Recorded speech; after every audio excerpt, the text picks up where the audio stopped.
Welcome to the sideboard here in Atlanta at the StarCityGames.com Invitational. I'm Glenn Jones. I'm here with Brian Braun-Duin. Hey. Brian, you made the trek down here. You're starting off with Legacy, and you have the luxury of some buys to kick off your tournament. Yes, we're sum equals 1, but you know. Okay. Still a buy. Can't complain about that. Well, you're playing in Legacy, a deck that is a number of people have actually said something similar, and it's getting called 4-color Deathblade, or just Deathblade, or various ways to imply that you have Deathrite Shaman and Stoneforge Mystic together in your deck. Yeah. So why don't you give us just a little rundown on why we should be playing this version of Stoneforge Mystic? Basically, I think what Deathblade offers over like the normal Stoneblade decks is just the power of Deathrite Shaman in Legacy. I mean, this card is just unbelievable. The ability to do something like a turn 2 Liliana of the Veil or like a turn 3 Jace is pretty unbelievable, and the disruption it provides against other decks is also incredible. So, I think it's just a mistake that Stoneblade decks are not playing this card because it really accelerates their own game plan, which can be kind of slow sometimes, and it does a great job disrupting their opponents. I know that in Los Angeles, I remember at that last Invitational, Joe Bernal played a list that had Deathrite Shaman, Stoneforge Mystic, and Lingering Souls, very controlling. Right. I think Lou Laskin had another deck that was also kind of similar, running the same elements. So those decks sort of dropped off the map after the Invitational. We haven't really seen them doing well in the Open Series since. Why do you think that is? To be honest, I don't actually know. Like I saw those decks at the Invitational. I really like the idea behind them. I kind of wanted to play something like that for a while.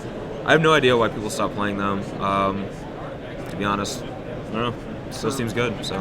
One of the primary differences in your list from most conventional Esper Stoneblade lists is you can really play the aggressive role, I think, a lot better. Deathrite Shaman obviously can clock the opponent's life total really easily in Legacy, and you've also gone ahead and added Dark Confidants, which are excellent against both control decks and as a 2-1 beater in and of its own right. So how have they been playing? So the last time I played this deck, I had just 2 copies of Confidant, and every time I cast it, it was just exceptional for me. So I figured this time I'd just play the full set, and I really like Bob a lot in this deck. I actually think it might be the best 2-drop out of these 3. So it's saying a lot. Yeah, that is no small praise, Bob, over Stoneforge Mystic on turn 2. Yep. So obviously, there's got to be a reason we're not just all playing Deathrite Shaman in our decks, right? I assume that trade-off comes from the mana. It does. Yep. You've still got the basics that Stoneforge is known for being able to play, which is obviously a heavy incentive to play it in general against decks that have Wasteland.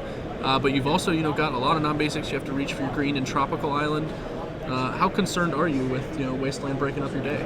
I'm not too concerned by it. Like, it definitely can be a problem, but I actually think Deathrite makes the reason I'm playing Wasteland over some other utility land is because of Deathrite, and I think if you can stick a turn 1 Deathrite, your opponent's Wastelands no longer become that as relevant because of his ability to generate. Right, they have to kind of decide between whether they're going to play a removal spell or a Wasteland on turn 1, and either way, you've gained some tempo. Yeah, you gain an advantage off of that. So. Okay, that's very reasonable. You mentioned you've got Wasteland as a utility land here. Caracas, no-brainer, especially with Sneak and Show around these days. Exactly. But your last one is a little bit spicy. We see him from time to time, near and dear to my heart, Creeping Tar Pit.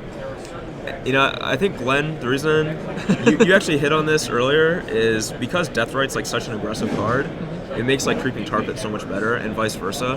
Deathrite can incidentally do 4 to 6 damage, and you all of a sudden you're hey, my opponent's just at 8 life, and I got this Creeping Tar Pit, let me just kill him. So. All right, well, I'm glad that I'm such a seer, I guess. Yeah. Moving over to the sideboard, we see a lot of cards that are relatively conventional Legacy cards in the format. Some not so much. You want to Vindicate, one of Path to Exile. These are interesting. But what you have done is sideboard Force of Wills, which was another thing that occurred at the Los Angeles Invitational. I feel like at Invitationals, players are a little more willing to move those Force of Wills to the sideboard. They expect a lot more fair decks than unfair decks. Is that your thinking as well? Definitely. I expect Stoneblade, Bug Control, John. I expect those to be the most popular decks here. I think a lot of the Invitational players really enjoy playing their fair decks. So Force of Will is just not that good in the fair matchups. I'd rather have it in the sideboard to bring it in when I need it. Makes sense. You've also got a smattering of disruption to go along with those, and Mendelian Clicks and additional Thoughtseize. I imagine you bring in Snapcaster Mage in a lot of matchups where you're bringing in these spells to double up on your counts, right? For sure, yeah. Okay. And last but not least, you can actually shift into the control deck with a couple of Supreme Verdicts. What are we generally bringing out when we bring those in? A lot of times, the cards you want to bring out when you bring in Supreme Verdicts, most of the time is actually just Jace the Mind Sculptor. A lot of matchups like Rug Delver, for example, Jace is a little too slow, and you can't actually interact with cards like Nimble Mongoose anyway. and you want to cut, and like it's very easy for their dazes and Force of Wills Right, to just get a catch it, Jaze. yeah. So like swapping that for a Supreme Verdict is like pretty sweet. And like usually like the matchups where you want Supreme Verdict are like some of the aggressive creature decks. You don't want as many like fours clogging up your hand. So oftentimes that gets cut, or sometimes like the counter spell gets cut if it's like a creature. Like against a deck like Merfolk, you don't want a 2-mana counter spell. You'd rather have a Supreme Verdict. So that makes plenty of sense. All right, well, Brian, thanks for joining us. Thank you. Good luck. Thanks.